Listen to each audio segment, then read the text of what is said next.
प्यारे बच्चों, छठवीं कक्षा के गणित के पहले लेसन अपनी संख्याओं की जानकारी के 7वें लेक्चर में आपका स्वागत है।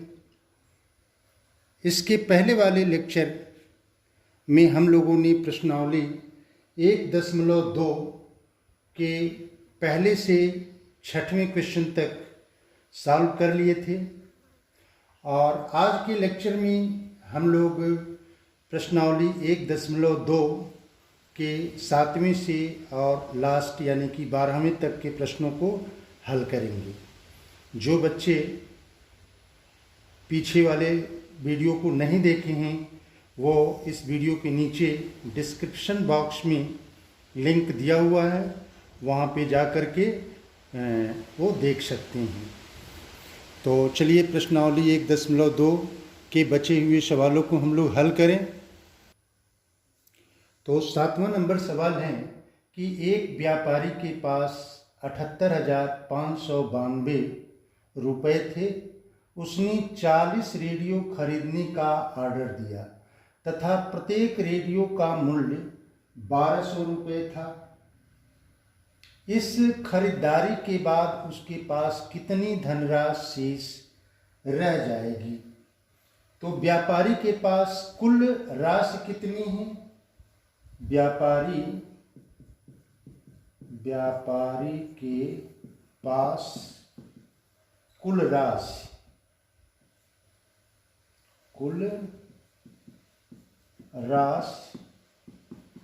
ये बराबर है 78,592। 78,592, ठीक है, इतने रुपए थे। अब उसने 40 रेडियो खरीदने का ऑर्डर दिया तो प्रत्येक रेडियो का मूल्य, एक रेडियो का मूल्य 1200 रुपया है तो 2 रेडियो का 2 गुना होगा, 3 का 3 गुना होगा, तो 40 रेडियो का कितना हुआ?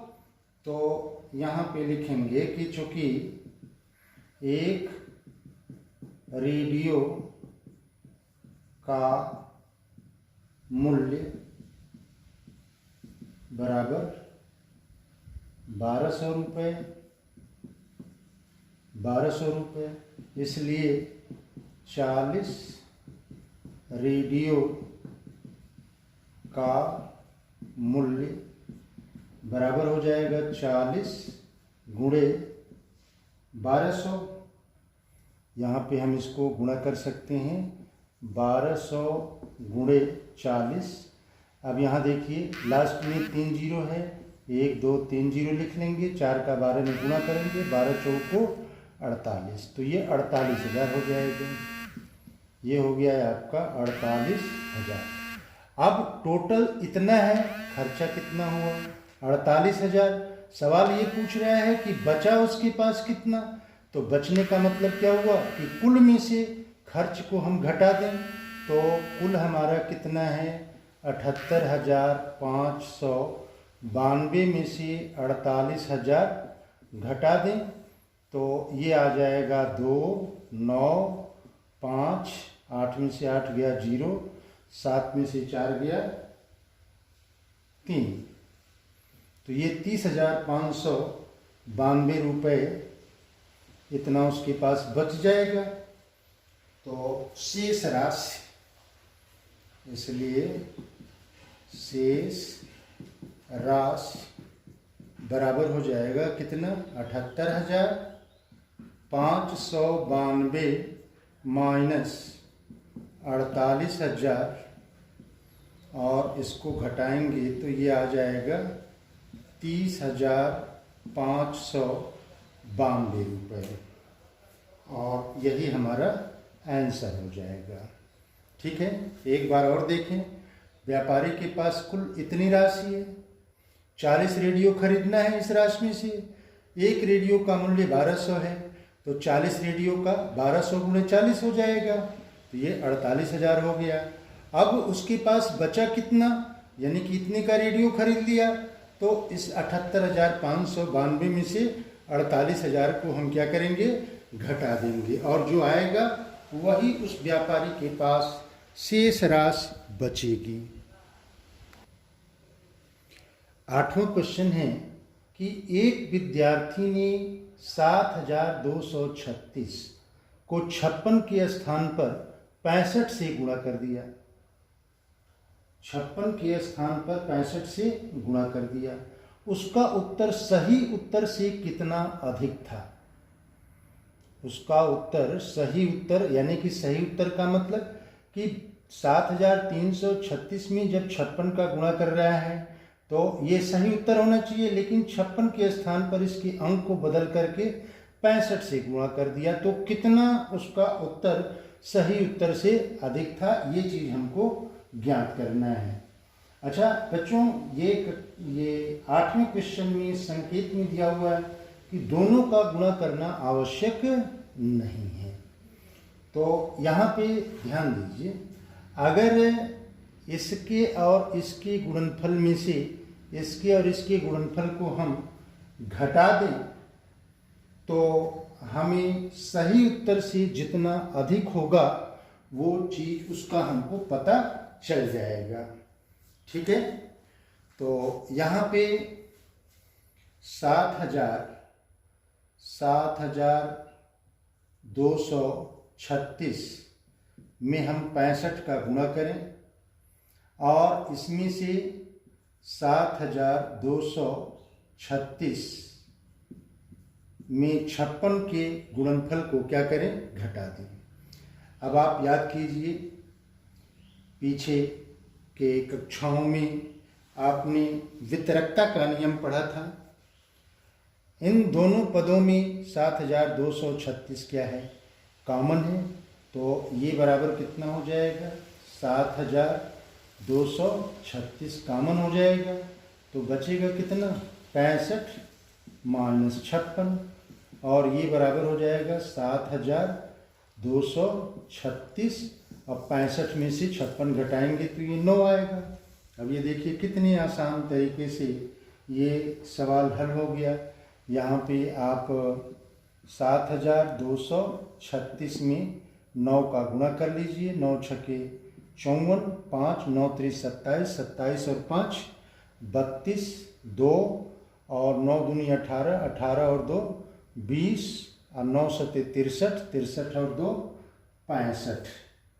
ठीक है, 65, ये गलत हो रहा है।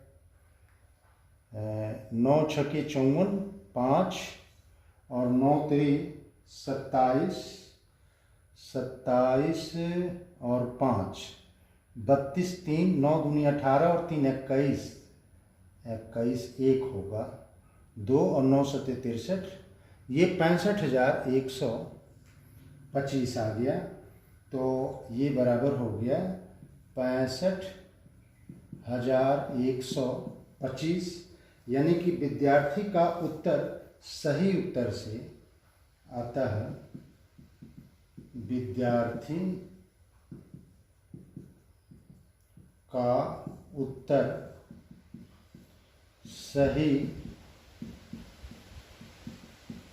उत्तर से जितना अधिक था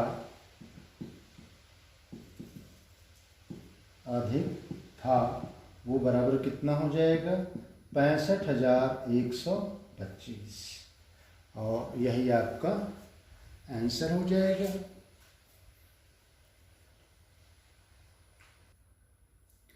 नौ नंबर सवाल है कि एक कमीज सीने के लिए 2 मीटर 15 सेंटीमीटर कपड़े की आवश्यकता है, यानी कि एक कमीज में 2 मीटर 15 सेंटीमीटर कपड़ा लगेगा, तो 40 मीटर कपड़े में से कितनी कमीजें सी जा सकती हैं। ठीक है, यानी कि यह 2 मीटर 15 सेंटीमीटर, इसमें कितनी बार सम्मिलित होगा। ठीक है, तो इसको करने के लिए, यानी कि इससे इसमें हम क्या करेंगे, भाग करेंगे, लेकिन यहाँ पे देखिए जो मात्रक है अलग अलग है, तो सभी मात्रकों को हम क्या करेंगे, एक मात्रक में परिवर्तित करेंगे। ठीक है, तो कपड़े की कुल लंबाई कितनी है, कपड़े की कुल लंबाई कपड़े की कुल लंबाई बराबर 40 मीटर है, 40 मीटर। अब इस मीटर को अगर हम सेंटीमीटर में चेंज करें तो हम ये जानते हैं कि 1 मीटर बराबर कितना होता है, 100 सेंटीमीटर। तो 40 में हमको 100 से गुणा करना पड़ेगा, तो ये बराबर हो जाएगा 40 गुणे 100। अब यहाँ पे हम सेंटीमीटर लिख देंगे। अब इसका गुणा करेंगे तो देखो 1 2 3 3 बाहर जीरो है तो 3 जीरो लिख लेंगे, 4 में 1 का गुणा करेंगे, यानी कि 4000 सेंटीमीटर ये कुल कपड़ा हो गया।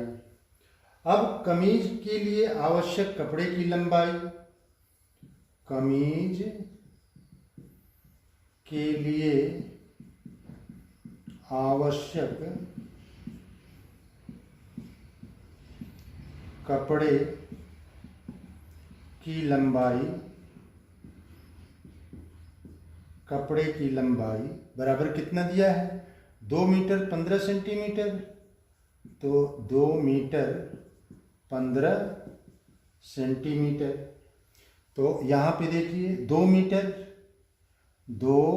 मीटर 15 सेंटीमीटर का मतलब मीटर को सेंटीमीटर में चेंज करेंगे तो 200 सेंटीमीटर हो जाएगा। अब फिर 15 सेंटीमीटर इसमें जोड़ेंगे तो 215 सेंटीमीटर हो जाएगा, यानी कि ये आपका हो गया 215 सेंटीमीटर। ठीक है। अब कितने कमीजें सी जा सकती हैं, तो अब 215 से 4000 में हम क्या करेंगे, भाग दे देंगे। तो 4000 में 215 से भाग कर दें, तो भाग करेंगे तो ये कितनी बार जाएगा, ये 1 बार जाएगा।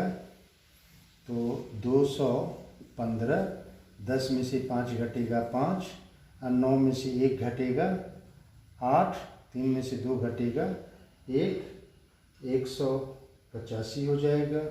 भाग नहीं जाएगा तो 1 जीरो उतारेंगे, ये 8 है, जीरो उतारेंगे। ठीक है। अब ये कितनी बार जा सकता है, 8 बार, 9 बार नहीं जाएगा, 8 बार जाएगा।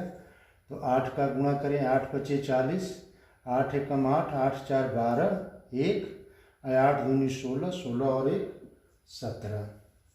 इसको घटावें, 0, 5 में से 2 गया 3, और 8 में से 7 गया 1। ठीक है। तो यहाँ पे ये कितनी बार पूरा सम्मिलित हो रहा है, 18 बार, यानी कि 18 कमीजें बनेंगी। और शेष कितना आ रहा है, 130, यानी कि 130 सेंटीमीटर ये शेष कपड़ा बच जाएगा, इतना सेंटीमीटर। ठीक है।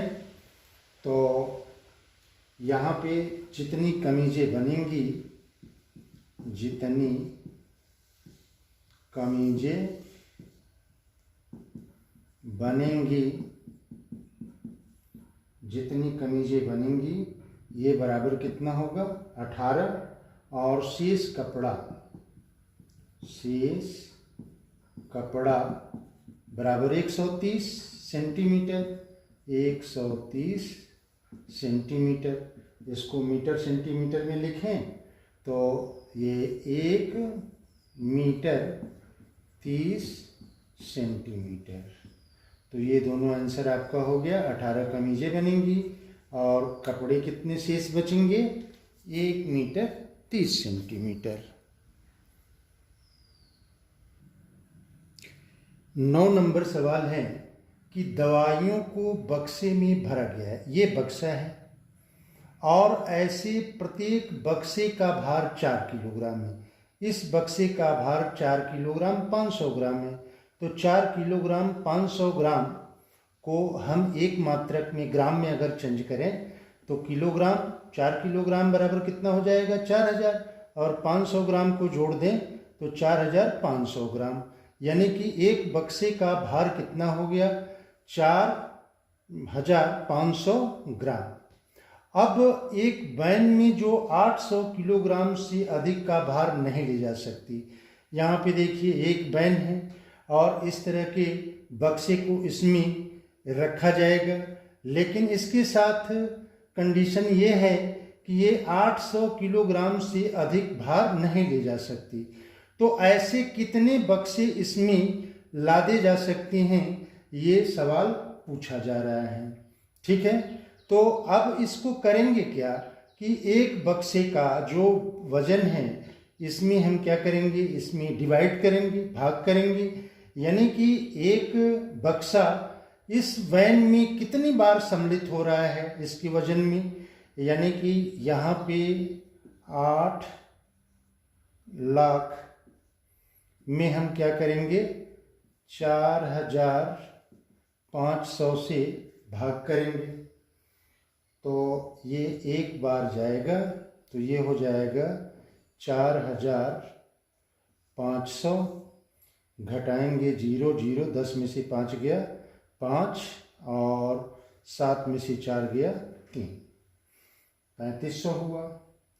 फिर ये 7 चौक 28, 7 बार जाएगा तो 7 0 0 0, 7 5 35, एक और 0 लेंगे ना, 35 यहाँ पे 3500, ये 7 0 0 फिर 0, 7 5 35, 3 और 7 चौक 28, 28 और 3 31। फिर इसको घटाएंगे 0 0, 10 में से 5 गया 5 और 4 में से 1 गया 3, ये 3500 आ गया। फिर एक 0 उतारेंगे, फिर ये 7 बार जाएगा तो 7 बार जाएगा तो कितना होगा, इतना ही आएगा 31,500। और फिर बचेगा जब घटाएंगे तो 0, फिर 0, 10 में से 5 गया 5, 4 में से 1 गया 3, तो ये 3500 बचा। इसका मतलब क्या हुआ, इसका मतलब ये हुआ कि 177 बक्से इस वैन में जा सकते हैं। और बच कितना जाएगा, 3500 ग्राम। 3500 ग्राम का मतलब 3 किलोग्राम 500 ग्राम। तो सवाल सिर्फ यही पूछ रहा है कि ऐसे कितने बक्से लादे जा सकते हैं। तो इसको लिखेंगे हम ऐसे। अच्छा, एक चीज़ ध्यान देना बच्चों, ये जो रफ में काम आप करते हैं, रफ में नहीं बल्कि आपको वहीं पे प्रॉब्लम के ठीक सामने करना चाहिए, ताकि आपका अध्यापक ये जान सके कि हाँ आपने स्वयं इसको किया है और आपका मूल्यांकन कर सकता है ठीक से। तो चलिए, प्रत्येक बक्से का भार, प्रत्येक बक्से का भार बराबर कितना हो जाएगा, 4 किलोग्राम। 4 किलोग्राम 500 ग्राम। तो आपने ये निकाला कितना, 4500 ग्राम। तो यहाँ लिख दीजिए 4500 ग्राम। ठीक है। अब वैन जितना भार ले जा सकती है, वैन जितना भार ले जा सकती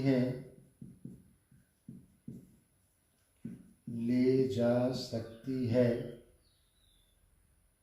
ये बराबर कितना है, 800 किलोग्राम।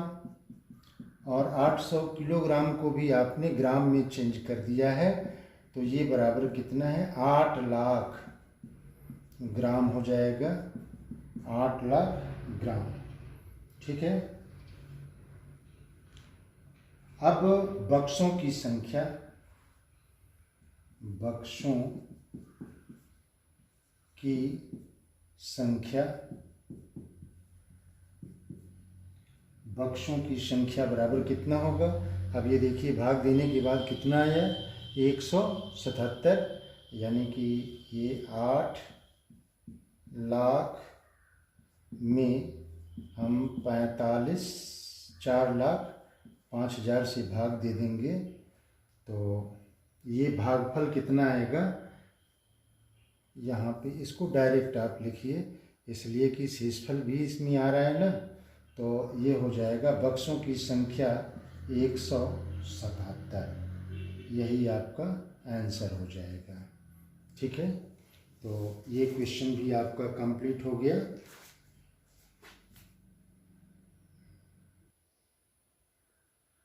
ये 11 नंबर सवाल है कि एक स्कूल और किसी विद्यार्थी के घर के बीच की दूरी 1 किलोमीटर 875 मीटर है। ये आपका होम है, घर है, ये स्कूल है और इसके बीच की दूरी 1 किलोमीटर 875 मीटर दी हुई है। और इसमें ये कहा जा रहा है कि प्रत्येक यह दूरी 2 बार तय की जाती है, यानी कि घर से स्कूल 1 बार, फिर स्कूल से घर 1 बार, यानी कि प्रत्येक दिन 2 बार तय की जाती है। तो 6 दिन में उस विद्यार्थी द्वारा तय की गई दूरी ज्ञात कीजिए। तो एक दिन में तय की गई दूरी को हम निकालेंगे। तो एक दिन में तय की गई दूरी, ये 1 बार तय करने में कितना, यहाँ पे देखिए किलोमीटर मीटर में है, तो सबको हमने मीटर में बना लिया। 1 किलोमीटर बराबर 1000 मीटर और 875 मीटर ये हो गया। फिर दोनों को जोड़ दिए तो 1875 मीटर हो गया। तो 1 बार तय करने में इतनी दूरी, तो 2 बार कितना हो जाएगा, इसका 2 से गुणा हो जाएगा। तो घर से स्कूल की हल लिखेंगे यहाँ पे हम कि घर से स्कूल की दूरी, घर से स्कूल की दूरी बराबर 1 किलोमीटर 875 मीटर। अब इसको हमने मीटर में बनाया तो कितना आया, 1875 मीटर। ठीक है, अब एक दिन में तय की गई दूरी निकालें। तो एक दिन में तय की गई दूरी एक दिन में 2 बार तय की जा रही है, यानी कि इसकी 2 गुनी दूरी, यानी कि ये हो जाएगा 1875 में 2 का गुणा कर दें तो 2 पचे 10, 2 सते 14 और 1 15, 2 अठे 16 और 1 17, 2 एकम 2 और 1 3, 3750 मीटर ये दूरी हो जाएगी। तो इसलिए एक दिन में इतना, तो 6 दिन में 6 गुना हो जाएगा। तो 6 दिन में तय की गई दूरी बराबर हो जाएगा 6 गुणे 3750। अब ये गुणा कर दें, 6 शून्य 0, 6 पचे 30, 3, 6 सत्ते 42, 42 और 3 45 और 6 3 18, 18 और 3 नहीं 6 3 18, यहाँ पे 4 था ना, 6 3 18, 18 और 4 22, तो 22,500 मीटर हो गया। और इसको किलोमीटर में चेंज करेंगे तो ये हो जाएगा 22 किलोमीटर और 500 सेंटीमीटर, ये हमारा आंसर हो जाएगा। ठीक है, तो ये क्वेश्चन भी कंप्लीट हो गया। 12 नंबर क्वेश्चन है, एक बर्तन में 4 लीटर 500 मिली दही है, मिलीलीटर, ये आपका बर्तन है, इसमें 4 लीटर 500 मिलीलीटर दही है। अब 25 मिली धारिता वाले कितने गिलास, ये देखिए ये गिलास है, इस तरह की कितनी गिलासें होंगी जिसकी धारिता कितनी है 25 ml, यानी कि इसको पूरा का पूरा इससे भरा जा सके। तो इसकी संख्या हमको ज्ञात करनी है। तो इसकी संख्या ज्ञात करने के लिए क्या करेंगे, ये इसमें कितनी बार सम्मिलित होगा, तो कितनी बार सम्मिलित होने का मतलब ये हुआ कि 4500, यानी कि 4500 में 25 से हम भाग दे दें तो ये हो जाएगा 25 एकम 25, 0, 4 में से 2 गया 2, अब यहाँ पे 0 हो जाएगा और 25 8 25 अठे 200 होगा, फिर 0 ये उतरेगा, फिर 0, यानी कि 180 गिलास 25 ml की ऐसी होगी जो इसकी पूरी की पूरी दही को इस गिलास में भरा जा सकता है। तो यहाँ पे लिखेंगे कि बर्तन की धारिता, बर्तन की धारिता बराबर कितना है, 4 लीटर 25 मिलीलीटर। अब इसको देखिए, यहाँ पे 4 लीटर 25 मिलीलीटर को चेंज किए हम लोग, तो ये आ गया 4500 मिलीलीटर। ठीक है। अब गिलास की धारिता, गिलास की धारिता दिया हुआ है कितना, 25 मिलीलीटर। तो जितने गिलासों में भरा जा सकता है, जितने गिलासों में भरा जा सकता है, ये बराबर कितना है, 180, तो ये हो जाएगा 180। ठीक है। तो ये प्रश्नावली 1.2 कंप्लीट हो गई। अब अपने इस लेक्चर को हम यहीं समाप्त कर रहे हैं। यदि हमारी वीडियो अच्छी लगे तो कमेंट बॉक्स में ज़रूर लिखिएगा, और इस वीडियो को सब्सक्राइब करना, लाइक करना, शेयर करना मत भूलिएगा, निश्चित रूप से करिएगा। Best of luck.